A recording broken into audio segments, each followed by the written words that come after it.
In that video, we've heard Dominica outlining some serious challenges that are facing agriculture. And from the video, I hear her speaking about the management of fertilizers, both organic and inorganic. And I think they're coming to the fore. So let's discuss what we can do in terms of making savings and contribution to the environment. So let's maybe take the organic stroke slurries first of all. I guess every farmer that has cattle overwintered is those cattle are producing organic manures. And in most cases, they are in the liquid slurry format, okay? Maybe just talk us through just the nutrient content of those slurries, and maybe come to talk about the nitrogen content of the manures as well. Okay, Eddie. In terms of the nutrient value of cattle slurry, it's a valuable source of NP and K on farm. In terms of its NPK content, if we take a spring application of cattle slurry by splash plate, in terms of nitrogen, it contains 5 units of nitrogen, 5 units of phosphorus, and 32 units of potassium. Now that's a typical value for average cattle slurry.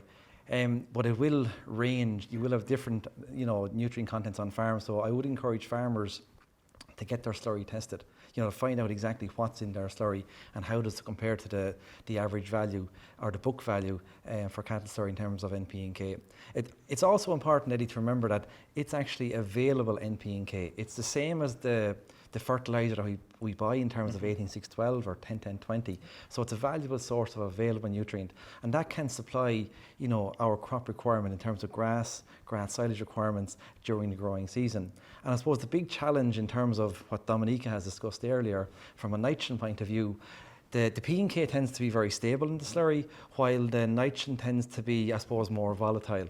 In cattle slurry, there's 2 forms of nitrogen.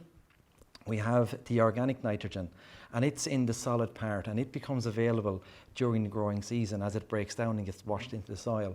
But the part that we are most interested in, from an agronomy point of view and also from an environmental point of view, is the available nitrogen. And half of the nitrogen in cattle slurry is in the ammonium form. Okay, so that's the part maybe that we're interested in from the environmental point of view. So that half the nitrogen is in the ammonium form, that potentially can be lost. Just talk to us now about how those losses maybe can be minimized. Okay, as I say, it's plant available, it's in the ammonium form, and we can lose that nitrogen at the time of application or after application. It can be volatilized. It's a bit like urea fertilizer. It's in the same form. Mm-hmm. So when it's converting from ammonia to ammonium, if we have in the right conditions there, and if we apply it in the springtime, we get those conditions, sort of cool, damp, calm, misty days. They are the conditions that we will reduce losses and capture that nitrogen. Other things as well, in terms of application equipment, it sort of takes the weather factor out of it. The likes of your trailing shoe, your band spreader.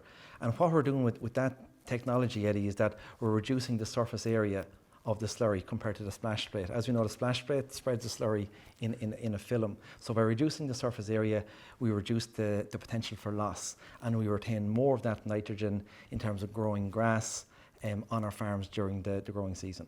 Okay, and is the advice or guidance still to try and put out that slurry in springtime and to put it back on the land from where the slurry originated from, which is the winter feed, which came from the silage ground? So that's the area where we're targeting slurry to go back onto the silage ground to replace the nutrients that were taken off by the actual silage crop. Yes, Eddie, that is correct. Ideally, that's where the slurry should go. If you think about it, we take the silage, we cut the silage, in the springtime, we put it in the silage pits. It's the winter fodder, the animals eat it. We feed some meal, over the winter as well, depending on the animal type. So we have a very good quality slurry. And yes, it should go back on the silage ground to replenish and, I suppose, keep the farm's nutrient levels in balance. So we put the slurry out to grow the next crop, okay, or to replenish the soil, especially the P and K levels. So the P and K, or we'll call them relatively stable in that, yes, they're available. It's the nitrogen was the one that we're worried about. Now talk to us about the way of applying it and what your research is showing in terms of new technology. Again, research from Johnstown Castle over a long number of years clearly shows that low emission spreading, the likes of the trailing shoe or the band spreader, reduces ammonia losses by up to 30 to 60%. So we're retaining, you know, a lot more nitrogen compared to splash plate application. So I gave you a figure of 5 units of nitrogen per 1,000 gallons for a splash plate in the spring. We can push that to 10 units per 1,000 gallons. So if you take your typical crop of grass silage, that's getting 3,000 gallons of cattle slurry in the spring, we can supply somewhere in the region of 27 to 30 units of that crop's nitrogen requirement. And that's approximately 30 to 40% of its nitrogen requirement during the growing season. And again, that saves us money. In order to make the saving, we must reduce our chemical fertilizer coming onto the farm. So we can make the saving or the saving in terms of the amount of chemical fertilizer we bring onto the farm. Okay, so in the video then Dominica outlined the actual the challenge we have with these fertilizers, but you have results showing that the challenges that's there in terms of gaseous losses can be abated with this new system. Maybe briefly then we'll turn maybe to the chemical fertilizers that are being used. And again, as we heard, there are challenges there. Absolutely. So tell us, what are the current technologies that are available to help us to tackle those potential problems? Okay, the two problems we have, number one is ammonia, which is mainly generated by agriculture, and the other is that we have to reduce nitrous oxide by 10 to 15%. And we're very fortunate, again, we have a tried and tested technology in protected urea. And it's a double-sided coin. Okay. It reduces both ammonia losses and nitrous oxide losses. Okay, so then this protected urea that we're hearing about is relatively new on the Irish landscape, if you wish. Maybe in a few seconds we have left, talk to us, what is it, and are we able to spread urea throughout the season? Okay, what is it? Protected urea, it's ordinary urea with a urease inhibitor. And the urease inhibitor, it's like a shield or a protector. It protects when the urea is converted to ammonium. And the trials show that it reduces losses by 80%. Okay, so maybe then to finish up with your discussion right now.